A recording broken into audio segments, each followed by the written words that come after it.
नमस्कार। मेरा पूरा देश सुन रहा है।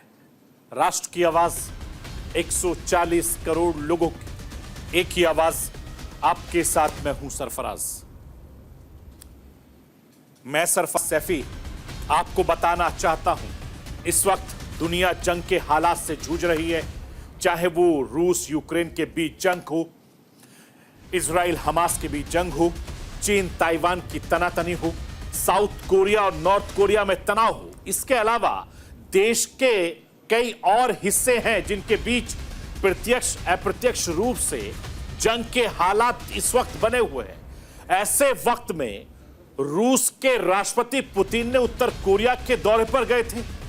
उत्तर कोरिया के तानाशाह किम जोंग ने उनका स्वागत गर्मजोशी से किया और दोनों देशों के बीच सुरक्षा के लिहाज से कई डील भी की और इस डील ने अमेरिका से लेकर यूरोपीय देशों की टेंशन बढ़ा दी है। यही वजह है कि इस डील के तुरंत बाद अमेरिका से रिएक्शन भी सामने आ गया है। आखिर पुतिन और किम के बीच कौन कौन सी डील हुई है, इस डील के बाद अमेरिका ने क्या कुछ कहा है, आज आपको राष्ट्र की आवाज के जरिए बताने, दिखाने, समझाने की कोशिश करूंगा। इस दौर के साथ पुतिन और किम की दोस्ती और ज्यादा मजबूत हुई है। दोनों देशों के बीच कई अहम करार हुए हैं, लेकिन जिस तस्वीर ने अमेरिका को सबसे ज्यादा परेशान किया वो एक कार में बैठे पुतिन और किम की तस्वीर थी।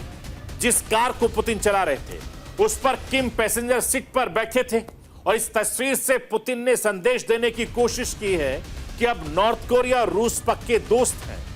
दोनों एक दूसरे की सुरक्षा के लिए हर वक्त तैयार हैं, फिर चाहे सामने अमेरिका ही क्यों ना हो।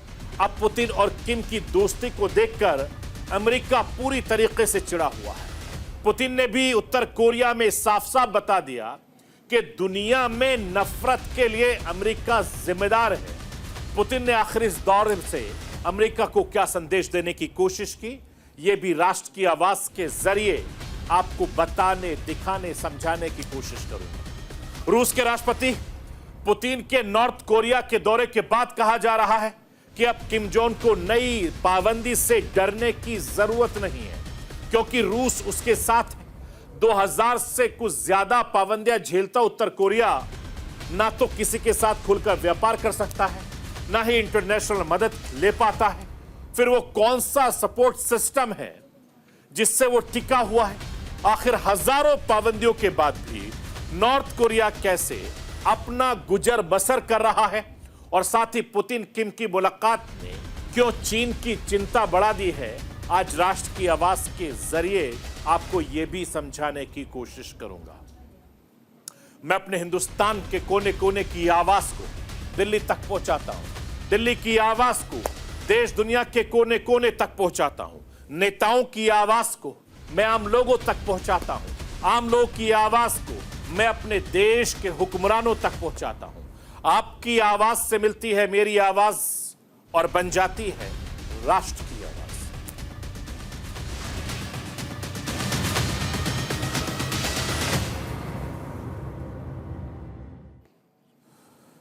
इस वक्त दुनिया बेहद नाजुक हालात से गुजर रही है। मौजूदा वक्त में दुनिया एक से ज्यादा युद्धों का सामना कर रही है या ऐसे तनाव को देख रही है जिसमें दो मुल्क जंग की कगार पर खड़े हुए हैं। दुनिया के कई देशों में पहले से ही जंग के हालात बने हुए हैं और कई देशों के बीच जंग जारी है। एक तरफ रूस यूक्रेन जंग सालों से लगातार चल रही है, तो दूसरी तरफ इजराइल हमास जंग भी पिछले कई महीनों से चल रही है और चीन ताइवान में तनातनी, साउथ कोरिया नॉर्थ कोरिया में तनाव बना हुआ है। ऐसे वक्त में दो देशों के बड़े नेता का महामुकाबला दुनिया भर में चर्चा का विषय बना हुआ है। दो ताकतवर नेताओं की इस मुलाकात पर पूरी दुनिया की नजरें टिकी हुई हैं। मैं आपको यह बताना चाहता हूं कि यूक्रेन जंग के बीच रूस के राष्ट्रपति पुतिन का विमान जब उत्तर कोरिया की धरती पर उतरा तो 24 साल बाद इतिहास ने खुद को फिर से दोहराया। यह किसी रूसी राष्ट्रपति की 24 साल में पहली उत्तर कोरिया यात्रा थी। उत्तर कोरिया में पुतिन की इस ऐतिहासिक यात्रा की अहमियत उसके तानाशाह किम जोंग उनको अच्छे से पता है, इसलिए किम ने भी दिल खोलकर पुतिन का स्वागत किया। एयरपोर्ट पर खुद किम पुतिन को लेने पहुंचे थे। रेड कारपेट बिछा दिया गया और ये तस्वीरें पुतिन की राजनीतिक कद बता रही हैं, जिसके स्वागत में तानाशाह भी पूरी तरीके से मुस्तैद दिखे। तस्वीरें आपके सामने हैं।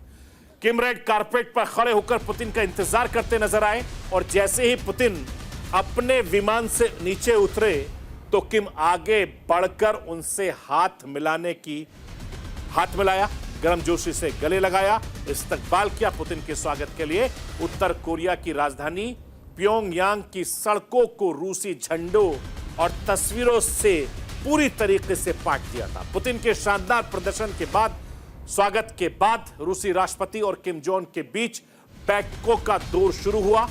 पुतिन किम के बीच गर्मजोशी भरी तस्वीरों से जहां दुनिया पहले ही हैरान थी, तो कई देशों के यानी दोनों देशों के बीच बातचीत के बाद एक ऐसा सुरक्षा समझौता किया जिससे पश्चिम देशों के होश उड़ गए। अमेरिका से लेकर पूरे पश्चिमी देशों की नींद उड़ा देने वाला यह समझौता आखिर क्या है, वो राष्ट्र की आवाज के जरिए आपको बताना, दिखाना, समझाना चाहता हूं। रूस उत्तर कोरिया सुरक्षा साझेदार होंगे। किसी तीसरे देश के हमले पर आपसी सहायता भी करेंगे। किसी पर भी हमला मतलब दोनों देशों पर हमला माना जाएगा।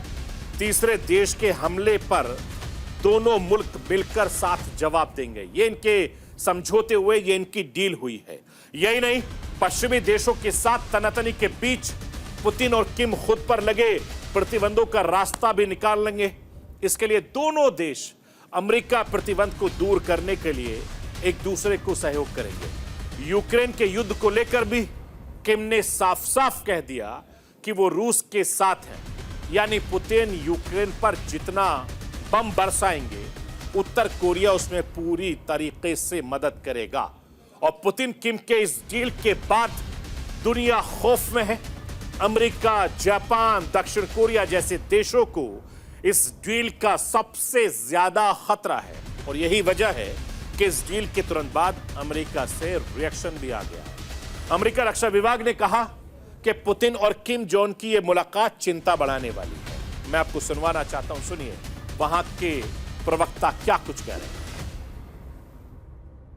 Deepening cooperation between Russia and the DPRK is something that should be of concern, especially to anyone that's interested in maintaining peace and stability on the Korean Peninsula, but also supporting the people of Ukraine as they continue to fight against Russian aggression. And so, of course, you're well aware of DPRK providing ammunition and weapons to Russia that's been able to help them perpetuate their illegal and unprovoked war against the Ukrainian people. So it's something that we're going to continue to keep an eye on. मैं आपको यह बताना चाहता हूं कि रूस के राष्ट्रपति पुतिन इस दौरे पर किम जोंग से बहुत खास बात की। पुतिन ने बताया कि 1950 के कोरियाई युद्ध से पहले ही सोवियत संघ ने रिपब्लिक ऑफ कोरिया, जिसे आज का उत्तर कोरिया कहा जाता है, उस देश के रूप में मान्यता दे दी थी और यही दोनों देशों की मजबूत संबंधों की बुनियाद भी है। पुतिन के उत्तर कोरिया के दौरे का असर देखिए कि रशियन मिलिट्री का बैंड है और इसका वीडियो उत्तर कोरिया के सरकारी चैनल पर दिखाया गया। आगे उत्तर कोरिया के सैनिक रूसी सेना के जोश बढ़ने वाला गाना गाते दिखाई दिए और पीछे स्क्रीन पर रूस की फौज की परेड दिखाई गई। उत्तर कोरिया का सरकारी चैनल और रूसी सेना का म्यूजिक बैंड, ये ऐसी जुगलबंदी है जिसे लेकर अमेरिका, जापान, दक्षिण कोरिया में खौफ बढ़ गया है, क्योंकि वो भी जानते हैं कि दोस्ती की शुरुआत ऐसी है तो अंजाम कैसा होगा। मैं आपको यह भी बताना चाहता हूं कि रूस के राष्ट्रपति पुतिन के उत्तर कोरिया के 2 दिनों के दौरे के दौरान दुनिया भर में सुर्खियां बटोरी है। उत्तर कोरिया के तानाशाह किम जोंग उन ने पुतिन की मुलाकात पर सभी की नजरें टिकी थी, लेकिन इस दौरान वो लग्जरी कार भी चर्चा में रही जो पुतिन ने किम जोंग को तोहफे में दी है। पुतिन ने किम जोंग को ऑरस लिम्बोजिन लग्जरी कार तोहफे में दी। अब इसी लग्जरी कार में बैठे पुतिन और किम जोंग का एक वीडियो तेजी से सोशल मीडिया पर वायरल हो रहा है। इस वीडियो में देखा जा सकता है कि पुतिन इस लग्जरी कार को चला रहे हैं, जबकि किम जोंग उन उनकी बगल में सीट पर बैठे हैं। इस दौरान इन दोनों नेताओं को हंसते बात करते देखा भी जा सकता है। पुतिन ने किम जोंग को जो लग्जरी ऑरेंज कार भेंट की वो एक full size luxury sedan car है जिसे पुतिन खुद भी इस्तेमाल करते हैं। पुतिन ने किम को लग्जरी कार गिफ्ट की तो बारी किम की थी रिटर्न गिफ्ट की। तो रिटर्न गिफ्ट में किम ने भी पुतिन को 2 कुत्ते गिफ्ट कर दिए। ये खास शिकारी कुत्ते हैं जो खास पुंगसन ब्रीड से ताल्लुक रखते हैं। ये ब्रीड खासतौर पर उत्तर कोरिया में ही देखी जाती है। मैं राष्ट्र के आवाज के जरिए आपको यह बताना चाहता हूं, इस 2 महामुलाकातों से दोनों देशों में किसको कितना फायदा मिलेगा यह समझना बहुत जरूरी है। आर्टिलरी मिलेगा, यानी रूस को 122 mm आर्टिलरी मिलेगा तो उत्तर कोरिया को लॉन्ग रेंज बैलिस्टिक मिसाइल तकनीकी मिलेगा। रूस को उत्तर कोरिया युद्धक टैंक BMP लैंड माइल देगा तो रूस उत्तर कोरिया को सबमरीन प्रोजेक्ट के लिए स्टील भेजेगा। होवित्तर तोप, मोटार्स, फील्ड गन उत्तर कोरिया रूस को भेजेगा तो रूस उत्तर कोरिया को इसके बदले बख्तरबंद गाड़ियां, बुलेट प्रूफ कार भेजेगा और रूस को armed vehicles, bullet proof jacket उत्तर कोरिया देगा। तो रूस उत्तर कोरिया को इसके बदले में अनाज, फर्टिलाइजर और कपड़े भेजेगा। ये इनकी डील हुई है। मैं आपको यह भी बताना चाहता हूं कि हाल ही के सालों में दोनों देशों के बीच मिलिट्री पार्टनरशिप भी बहुत ज्यादा बढ़ी है। इसके अलावा साल 1970 के दशक के बाद से उत्तर कोरिया हथियारों का बड़ा सौदागर बनकर उभरा है। साल 2006 में संयुक्त राष्ट्र ने उत्तर कोरिया पर हथियारों को बेचने पर पाबंदी लगा दी थी। हालांकि इसके बाद भी उत्तर कोरिया हथियार बेच रहा है।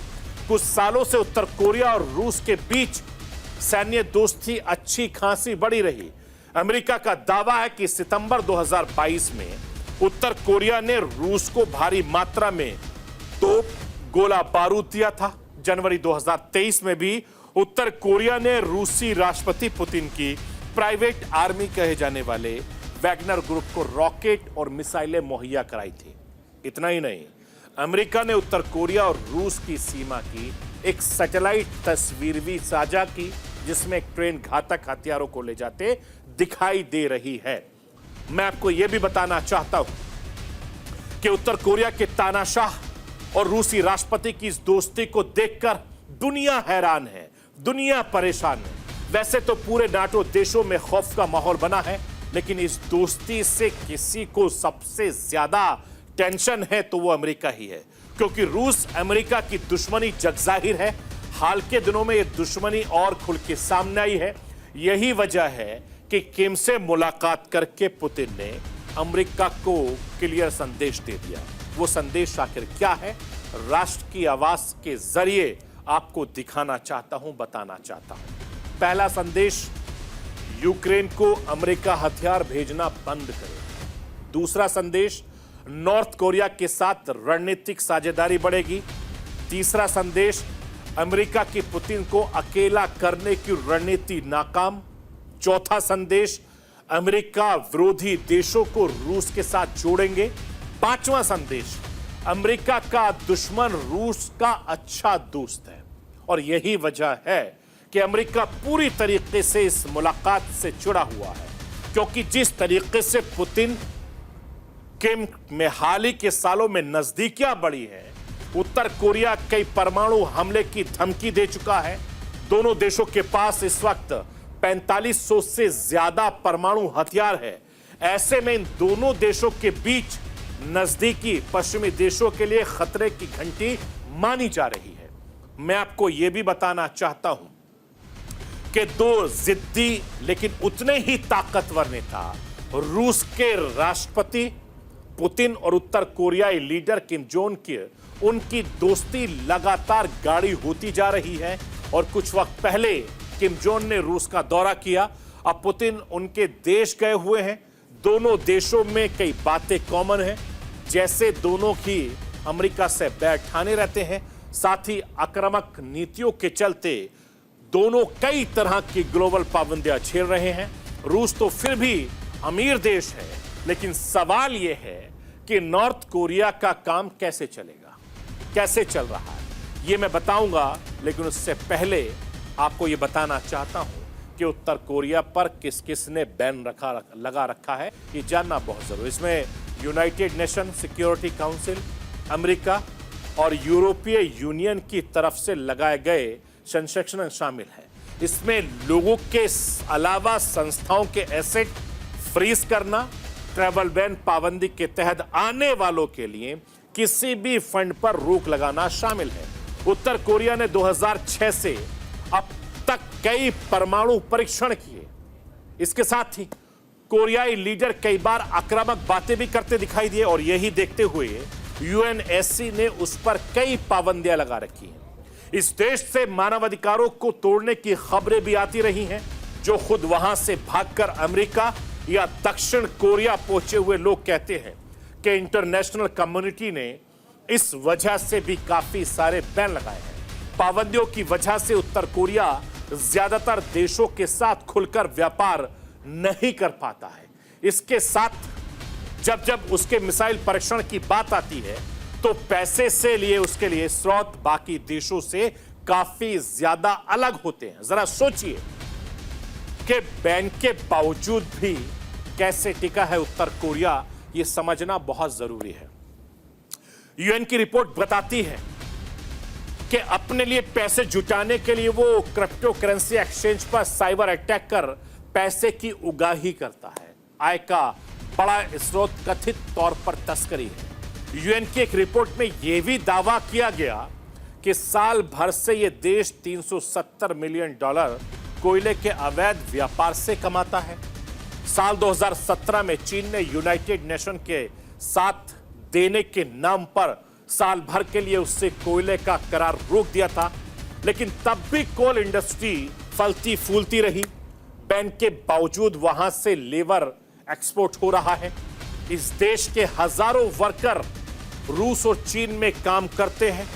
इससे हो रही कमाई वो देश भेजते हैं। नॉर्थ कोरिया बिजनेस दूसरे मित्र देशों के बैनर तले काम करते हैं।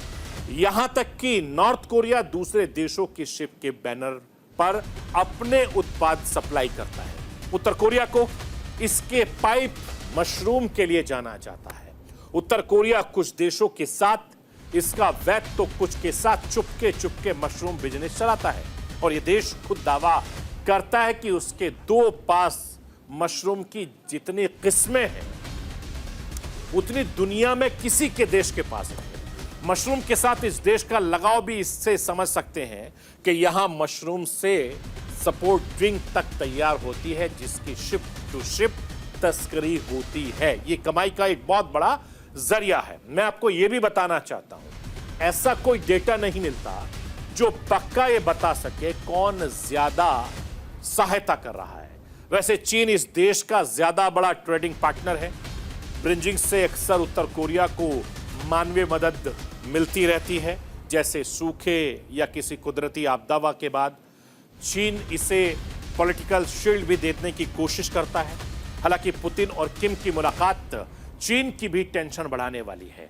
चीन की अर्थव्यवस्था इस समय संघर्ष कर रही है। इसे विकास के लिए स्थिर अंतर्राष्ट्रीय वातावरण चाहिए और रूस उत्तर कोरिया का समझौते में चीन भी घसीटा जा सकता है, जो उसके लिए और भी ज्यादा मुश्किल पैदा करेगा। चीन के पश्चिमी देशों के साथ पहले से ही संबंध तनावपूर्ण है। ऊपर से समझौता इसे और भी मुश्किल में डालने वाला है। यानी कह सकते हैं कि दुनिया इस वक्त मुश्किल हालात से गुजर रही है और आने वाले वक्त में कई देशों में और ज्यादा हालात इस तरीके के देखे जा सकते हैं। जो वर्ल्ड वार का खतरा पहले से बना हुआ है, आने वाले वक्त में यह खतरा और भी ज्यादा तेजी से बढ़ता नजर आएगा।